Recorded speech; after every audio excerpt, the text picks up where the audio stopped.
Prevención de caídas en las personas mayores. ¿Qué cambios asociados al envejecimiento predisponen a las caídas? Disminución de la agudeza visual, reducción de la circulación sanguínea, disminución de la sensibilidad propioceptiva, el enlentecimiento de los reflejos, sarcopenia, atrofia de las partes blandas como ligamentos o tendones y la degeneración de estructuras articulares. ¿Qué características de las personas mayores hace que presenten un mayor riesgo de caídas? Ser del sexo femenino, tener más de 75 años, tener una mayor dependencia para las actividades de la vida diaria, tomar más de 3 medicamentos al día, ya sea hipotensores, hipoglicemiantes o psicofármacos, presentar alteraciones visuales o auditivas, padecer patologías crónicas, neurológicas, osteoarticulares o musculares, realizar actividades de riesgo, tener antecedentes previos de caídas. Las acciones más frecuentes que causan lesiones en las personas mayores son resbalarse, levantarse muy rápido, no visualizar zonas con desniveles y perder el equilibrio. Ante una caída, las lesiones más frecuentes en las personas mayores son esguinces, fracturas, luxaciones y traumatismos. ¿Qué son las contusiones y qué debo hacer frente a ellas? Las contusiones corresponden a lesiones provocadas por una caída, un golpe o aplastamiento producida por un objeto sin punta como una piedra o un palo. Ante una contusión, primero debo verificar que no existe esguince, luxación o fractura en la extremidad. Debo aplicar frío en la zona y mantener el reposo. ¿Qué son los esguinces y qué debo hacer frente a ellos? Los esguinces son las lesiones traumáticas más frecuentes. Corresponden a la lesión de los ligamentos, los que cuando se desgarran, la articulación duele y se inflama. Ante un esguince, lo primero que debo hacer es elevar la extremidad afectada, mantener el reposo absoluto de la zona y aplicar frío local. ¿Qué son las fracturas?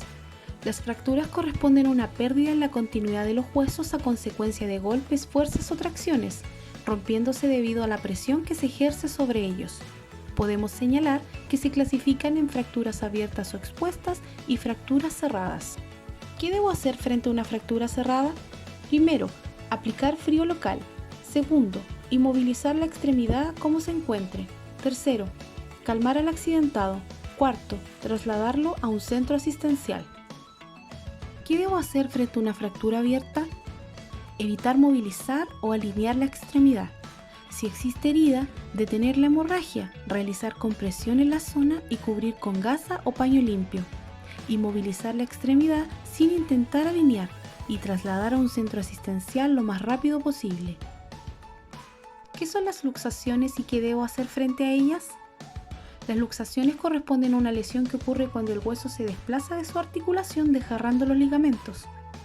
Ante estas, lo primero que debemos hacer es inmovilizar la articulación, mantener el reposo absoluto de la zona, aplicar frío local, nunca intentar volver al hueso a su posición original y trasladar de inmediato a un centro asistencial. ¿Qué es el traumatismo encefalocraniano? Este corresponde a un cambio brusco de energía que genera tanto daño físico o funcional a las estructuras contenidas en el cráneo. ¿Qué hacer frente a un traumatismo encefalocraniano? No se debe mover a la persona, solo en los casos absolutamente necesarios. La cabeza debe inmovilizarse, mantenerse estable y ser sujeta firmemente con las manos hasta la llegada de un inmovilizador de cuello. Nunca flexionar, extender o rotar el tronco.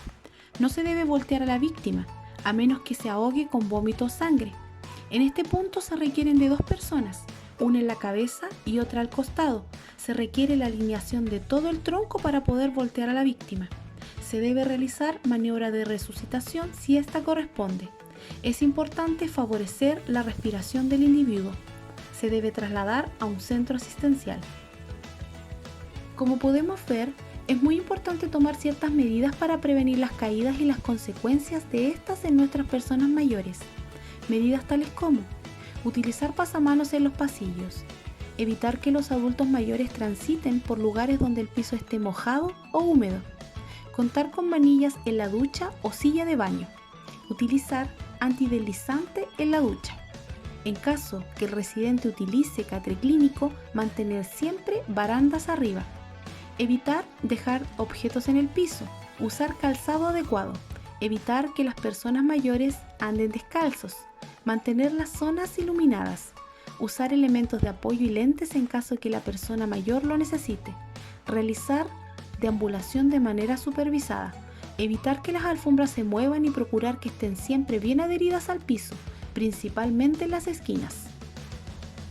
Y recuerda, evitar las caídas es una tarea diaria y es responsabilidad de todos.